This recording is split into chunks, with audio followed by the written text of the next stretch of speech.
My 58-year-old daughter Jennifer, 27 years old, has a new boyfriend David, 32 years old.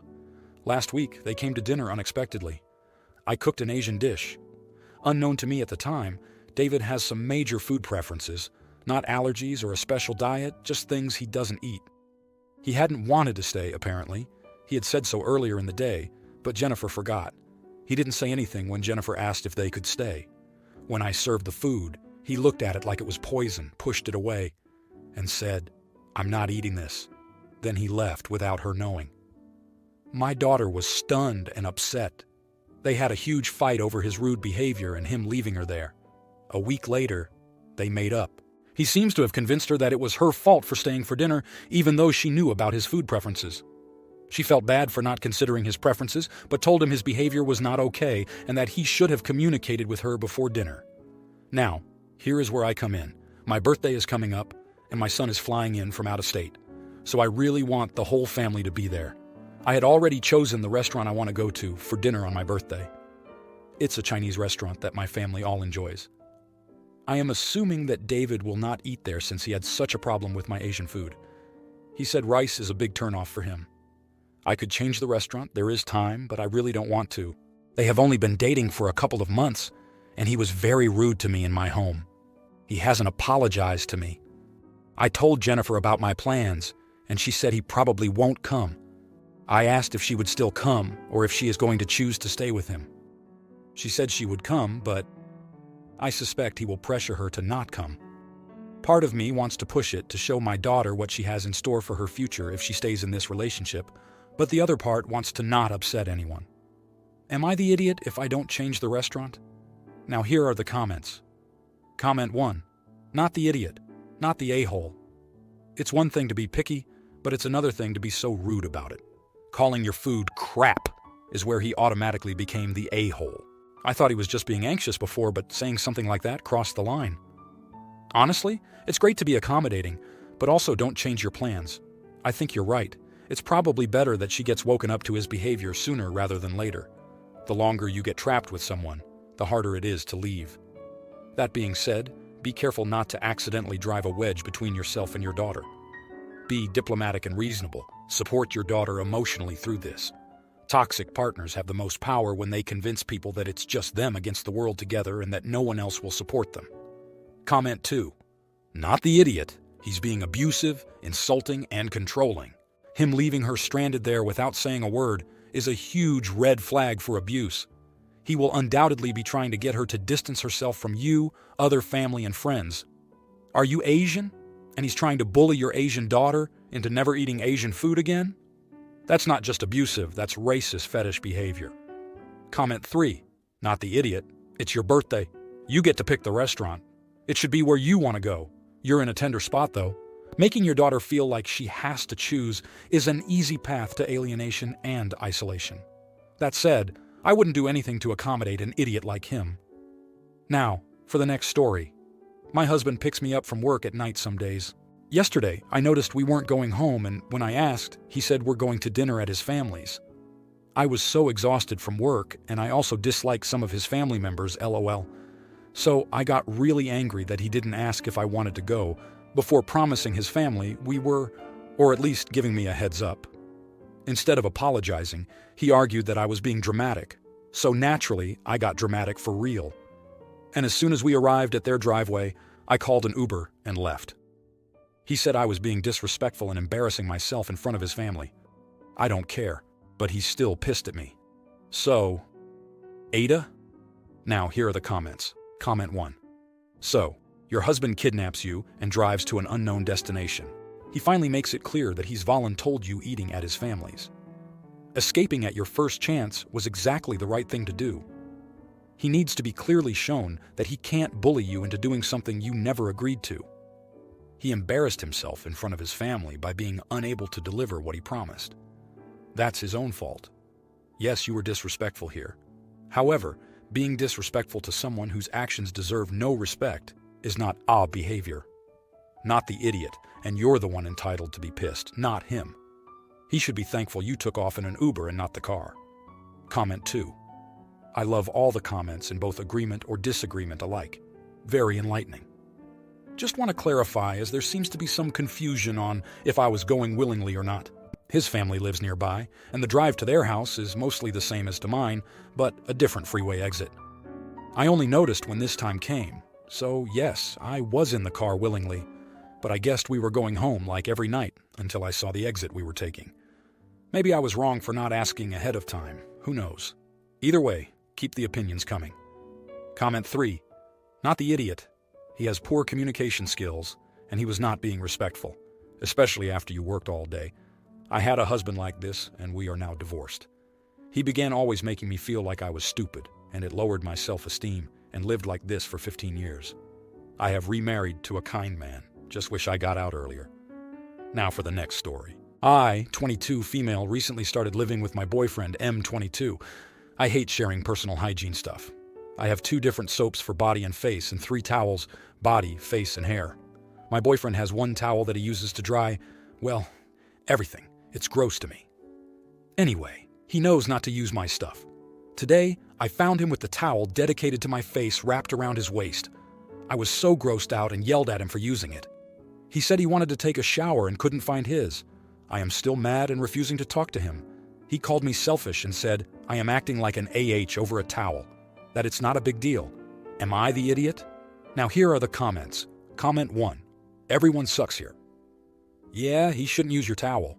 Freaking out, yelling, and giving him the silent treatment is also a huge overreaction. Most people just use 1 towel after a shower, you know. There might be a mental health issue going on that needs addressing if you're this grossed out by that concept. Edit to add, oh my God, people. I'm saying the degree of distress she's feeling about someone using her towel might indicate a mental health issue, not using 3 towels in and of itself. Read the sentence I wrote. Comment 2. Was he going to put the towel back once he'd finished using it? Or was he going to put it with the dirty laundry?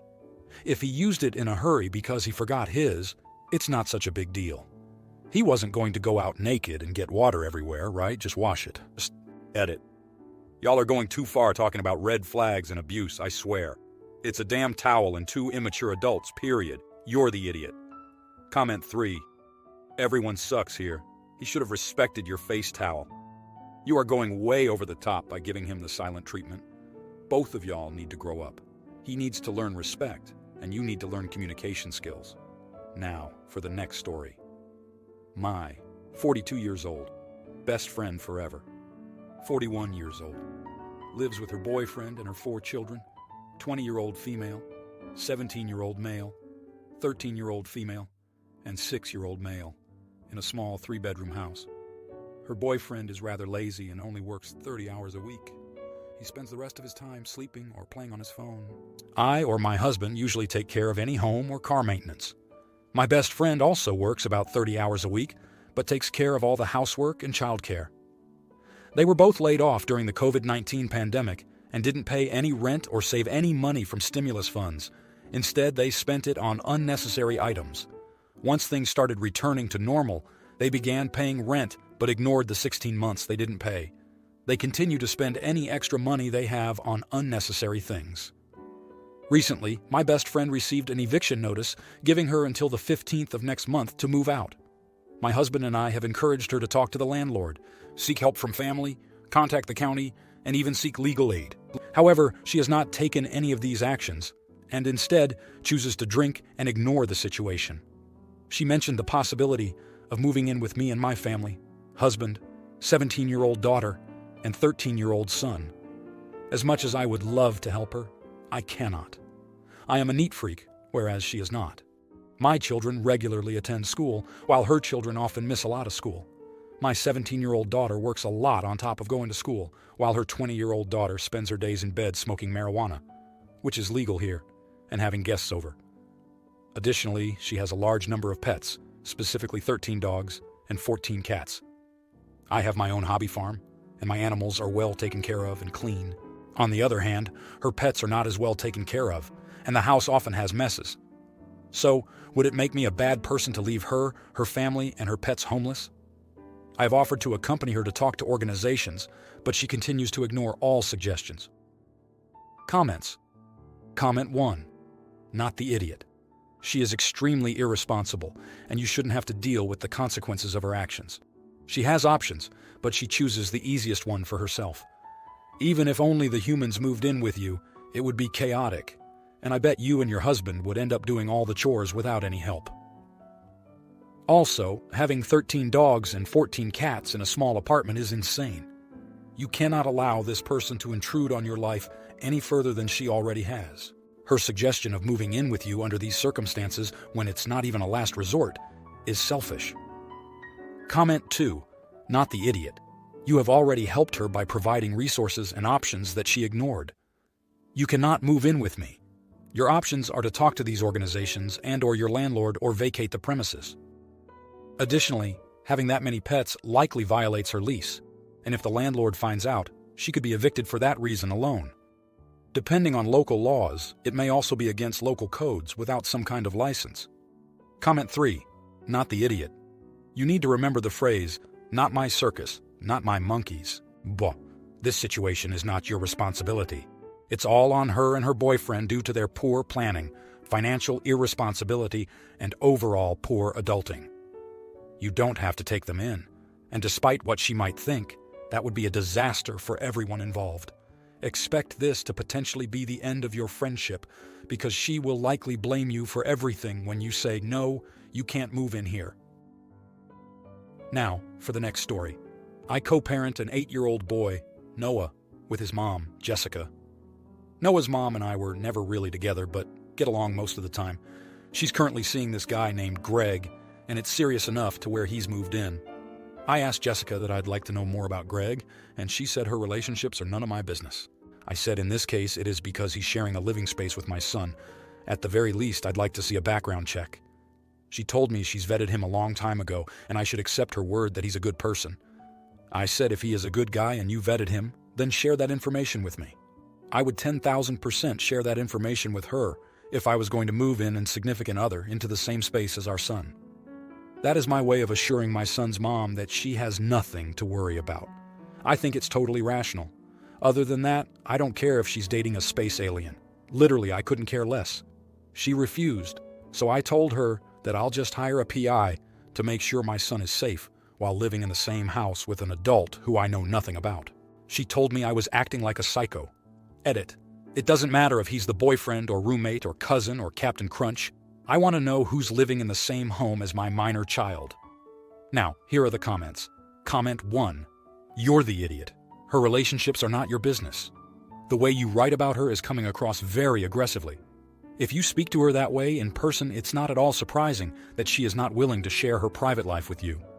If you are truly interested in co-parenting effectively, then the first thing you need to do is evaluate the way you treat Jessica.